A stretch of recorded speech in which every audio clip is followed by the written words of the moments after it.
Hey guys, Jimmy22 here. The Prodigy was not a movie I was interested in seeing.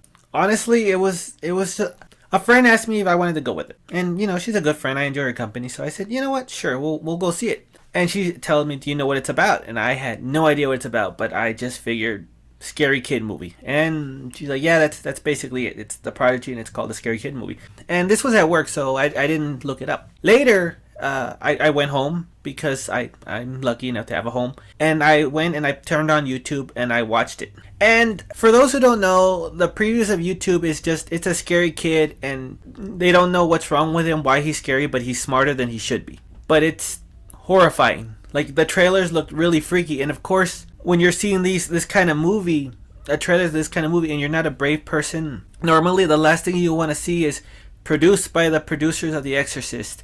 So I'm watching this trailer and I can feel myself going white knuckled. And only half of that was the trailer itself. Only half of it was was from the trailer. The other half was the realization that I'm going to see this movie with my friend. And of course, I already said yes. And one of the golden rules is you say yes to a movie, you're going to go see a movie. And so I'm like, I became Job from Arrested Development. I have made a huge mistake. And so when the time came and the movie came out, it came out on a Thursday. Well, the early showings was on a Thursday, and she wanted to go, and I was at work, so she went. And at first, I was a little bummed out, but then I'm like, well, you know what? Okay, I didn't have to see that. I didn't have to see that movie. Then a few days passed, and I was talking to another friend, and she's like, yeah, I want to see that movie too. And I'm like, okay, we should go see it. And we did. We saw it yesterday, and I'm here to talk about that. That's what I'm going to talk about, the movie. I mean, we got there late, so I'm kind of bummed. I don't know if there was any good trailers, and I kind of missed. I know there was a La Llorona trailer that was fun, that kind of looks funny because it's La Llorona. I'm Mexican and I cannot say that word. The Crying Woman. Okay, so I'm sorry. I really hope I didn't miss any good trailers. We got there. What is the first thing we see? What is the very first thing we see? What is the last thing anybody ever wants to see in a horror movie? Ever. Like, bar none. When you see that in a horror movie, you just think, fack. I said fack. F-A-K. That's not a swear word. I can use it. It's dangerously close to two other swear words, but fack is okay. What is the worst thing you can see? And I thought fack, and there was a puppy. Okay, and the lady's having, she's gonna have a baby too, but it's like, no, I don't care about that. It's the puppy, and I just know that dog's gonna die. So for the rest of the movie, I'm just waiting for it. And so and I'm waiting for it. Okay, I'm waiting for the dog to die. But this is kind of like one of those missed opportunities because the dog's gonna die, but they don't really show why the dog dies. Like, you could have had, as the kid is growing up, they don't have any interactions with the puppy because it's a puppy and it's a kid, and they don't show the kid like looking at the dog mean or anything. It's just occasionally the dog will go to the kid's door and like bark, growl while the kid is having these weird fits while he's sleeping. But that's it. They're never really. I don't know if they're ever shown in the same scene together. So they have these. They were together for 8 years, but I can't remember them ever reacting to each other. Of course, the dog dies. Like, you knew he was gonna die, and they set up so okay. You see the kid like scraping a blade, and then the next day you see that the door was open, so they go looking for the dog, and then finally there's a lot of flies, so they go down to the basement and they find the dog, all carved up and boarded up in this little under a desk. And it's like, I knew the dog was going to die, and that's kind of okay. Horror directors, from now on, dogs don't die. That's a cheap, easy cliche, and I know it gets people's emotions going when even like other humans dying don't, but you're better than that. Don't do it. No more dogs dying. Hashtag movement. No, I don't know where hashtags start, but I'm gonna figure it out, and that's gonna be the movement. No more dogs dying. Don't kill the dog. I don't know. And so, okay, that's that. The movie's already off to a bad start because it was a dog in a horror movie. And so you find out. I found out. I don't know how any other people found out, but literally within like the first 5 minutes, I knew what exactly was going on. Because as the family's going to have the baby, you see another. The movie started with a lady running, breaking through a door and running out and getting help. And then you find out she lost her hand, and then it goes to having birth, giving baby. And it's back and forth, and you eventually see the guy who cut off the hand get shot to death, and then they have a baby.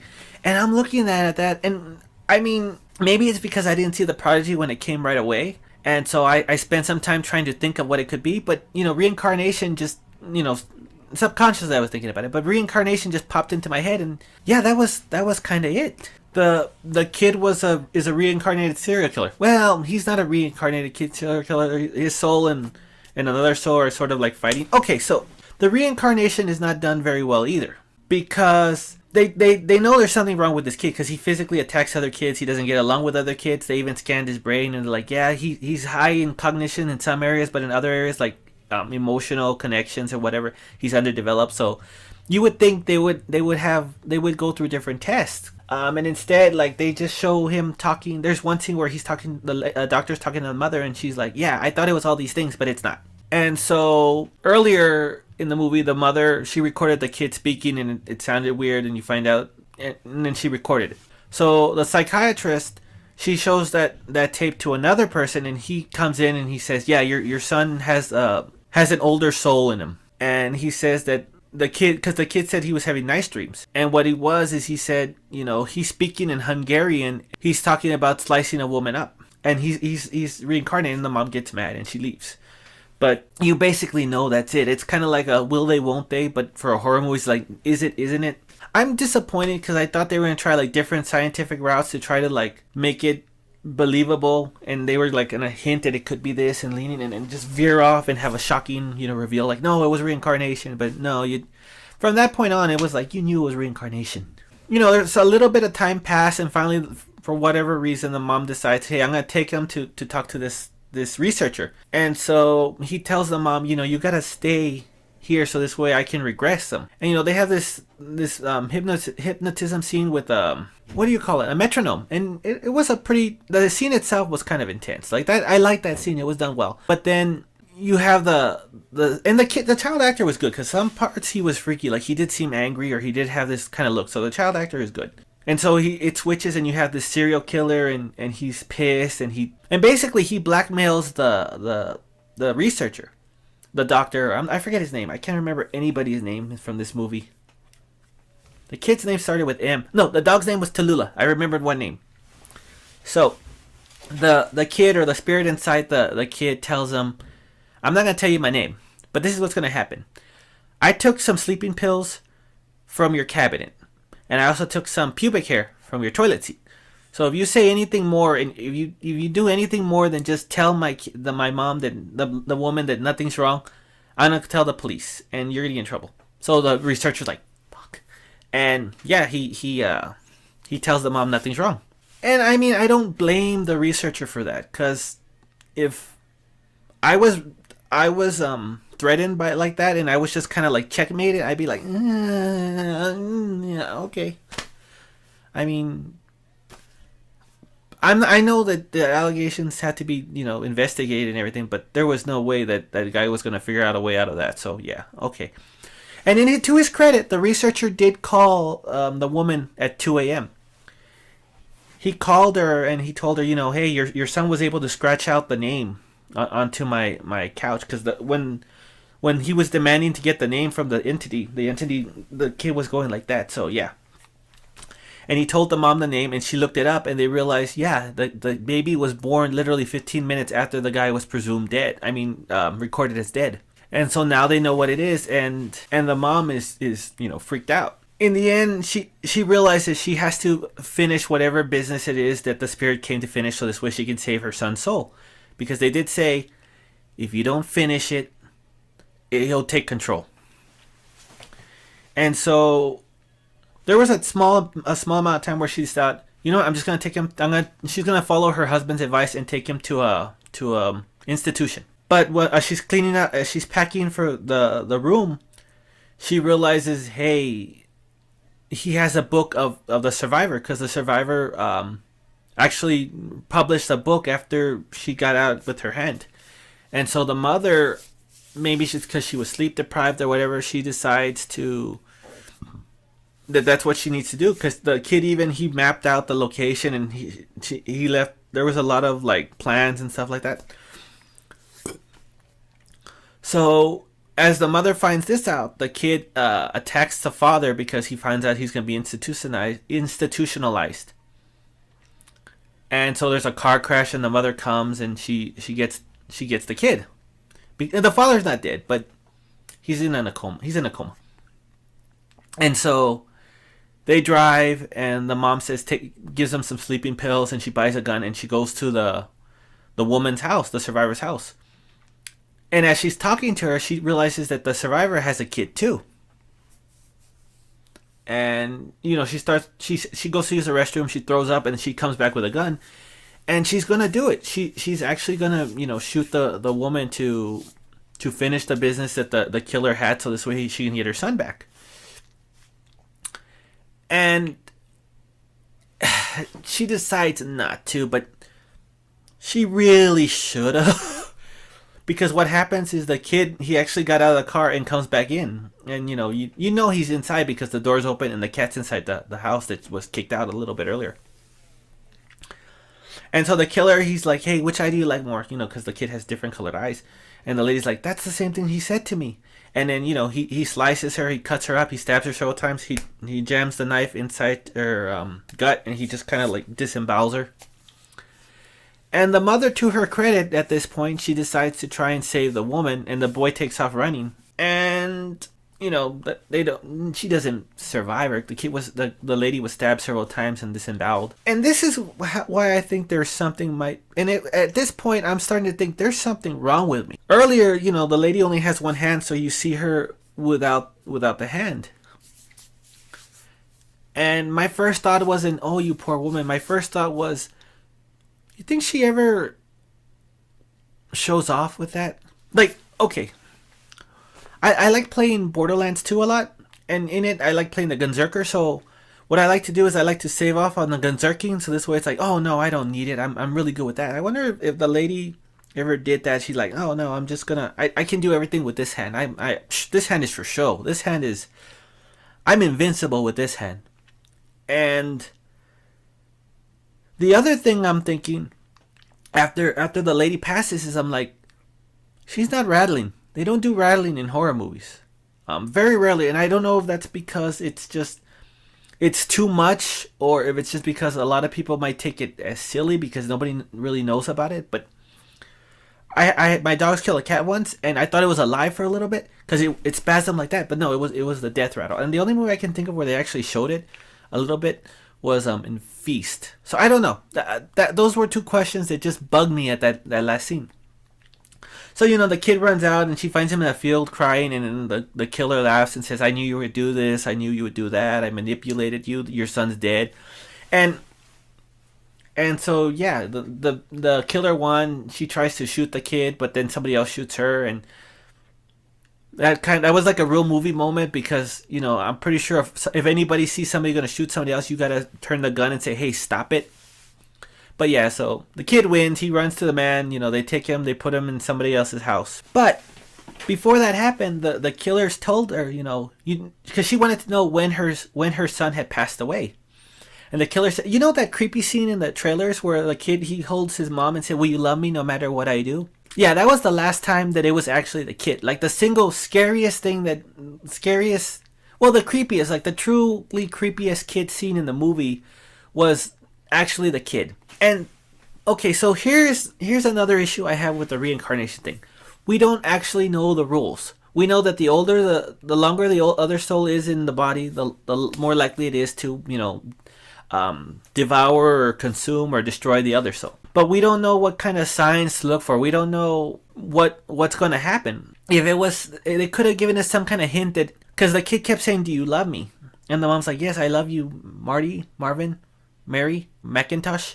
And I mean, on some level, I kind of thought it was weird. I kept thinking, I was thinking of possession movies. How in Annabelle, they had to invite the spirit in. So maybe I thought, well, maybe she has to accept the killer or whatever. And that's the killer. So I guess I kind of knew something was off in that scene.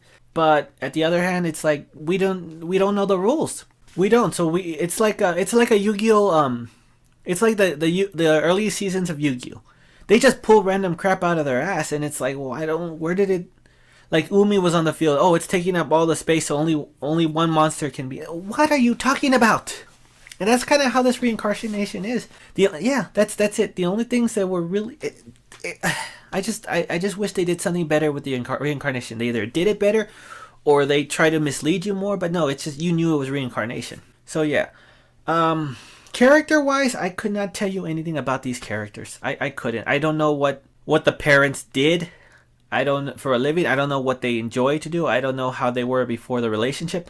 The only character development I can recall from anybody, aside from the psychopathic kid, is they do love their kid. The father really loved dogs. He was abused as a child by his father, and for date night they like to get drunk. That's the only thing that I knew about them. Granted, the funny there was I forget what the because they were for date night they just go in a car and they just drink and that's their date night. And she's like, remember when everything was drunk is fun? He's like, yeah, what are you talking about? We're always still well, at least we're still drunk all the time. And that's the only thing that came close as humor. So the movie took itself very seriously. And maybe this is just me, but I kind of like it when movies are sort of like up and down, up and down. Like not like this much, but kind of like highs and lows. Because if you have a good laughing moment, your tension is sort of released. And then when the scare comes, it's like that. And so there was no humor. As far as scares or how scary this movie is, it was. I don't know if I would call it. Well, I guess it does. It is a horror movie, but it wasn't scary. There was a lot of jump scares, and there was some good jump scares, but there wasn't like tension too. Going back to the tension thing, it kind of had you on this elevated plane, and you would kind of have like little dips, but I was never scared. And I mean, granted, the friend I was hanging out with is very attractive, and she does watch a lot of horror movies. Like that's her favorite genre, and so some of it might have to do with the fact that she was watching it and she was fine, and I didn't want to look like a fucking idiot just watching my hands like this, but unsubconsciously. But I never got the desire to actually put my hands like this. I saw The Conjuring 2 with another friend, and she was pretty cute too. And she watched the movie like this, and I did this too. But with this one, I was never really scared at the edge of my seat, kind of horrified. And for all the time and effort and energy I spent worrying about actually seeing this movie, it let me down in the scare department. In total, I think there was only like three instances that really got me. The first was the dog, and that was not utilized as well as it could. Like I said, they could have showed the kid with the dog. They could have showed little times where he's abusing the dog, or the dog kind of like gets scared of it, like just something. But through the years, and the other issue is, I was certain that the dog was going to survive. Like there was never any moment where I kind of thought, "Oh no, this is going to mean the dog's going to live." There was none. So it was really just a matter of when is it going to happen, as opposed to how is it going to happen or if it's going to happen. And granted they did it fairly well because you didn't see how the dog got killed, so it was kind of like you're in your mind, you're like, how did he kill the dog, or what did he put the dog through before the dog actually died? But yeah, that was a wasted opportunity because there was never any actual hope for the dog. And the second thing was when the mother decided to kill the survivor, and it's like, it's kind of scary to think of this desperate good person sinking so low and doing something so unimaginable that she would take an innocent person's life, especially an innocent person who went through a hell like that. And I guess it's kind of scary, just the desperation kind of like, it made me tense. I'm not saying I agree or disagree, but it made me tense. And then there was this one jump scare that was really it really worked with me, because I mean they were kind of like they were reserved with the CGI. They were pretty, they kind of played it cool. And there's this one scene where the mother's telling the kid, in 5 minutes it's PJ's in bed. And the kid just kind of ignores her, and then he just turns slightly and the face is distorted. I don't even know what they did, but I jumped. And I think my friend jumped a little too. So that, I think, was like the best jump scare of the movie. But with horror, you want tension, not like a lot of boo scares and all that. So, all in all, The Prodigy was okay. And I mean that in just okay. And it's one of those movies where I don't know if I could have actually seen it in theaters, anywhere but in theaters. Now, I'm not saying it's a great movie or it's so much better on the big screen, and everything looks a little bit better on the big screen, but it's just, I had trouble paying attention to it. A lot of times I found myself wanting to talk to my friend or check my phone. I checked my phone several times, just to see what time it was and how it was going along. So unless I saw it in theaters, I don't think I could have actually sit down and watched it anywhere else. And for some reason, when I first went to go see the movie, I thought it was gonna be an hour and 20 minutes, and instead of like an hour and 31 or an hour and 32, and I think that that hour and 20 minutes mark would have been a lot better to get at than. Well, I think an hour and 20 minutes would have been a better time to shoot for, but I'm not. I edit very little. Like this editing, when you're watching this, you're like, no, he doesn't edit at all. No, I'm editing. I'm just not doing a very good job of it. So yeah, how did I like The Prodigy? It was okay. It was just okay. Have I seen scarier horror movies? Yes. Have I seen scarier horror movies in theaters? Yes. Would I see it again? I doubt it. Unless my other friend, for some reason, like, yeah, you know what? Let's watch it together. Maybe you can. Maybe I don't know. But I'm probably never gonna see it again. So, I think 3 out of 5. But yeah, this is Jimmy22, and this is my review of The Prodigy. Let me know how I did in the comment section. Let me know what you thought about it. And okay, bonus question: if you were a parent and this was going on to your kid was being possessed, and you might be able to save them by killing an innocent person, what would you do? Why would you do it? Let me know in the comments section. And again, as always, if you like this review, or you want to see what I keep doing or how I'm doing it, let me know with a like and subscribe. Until next time, bye.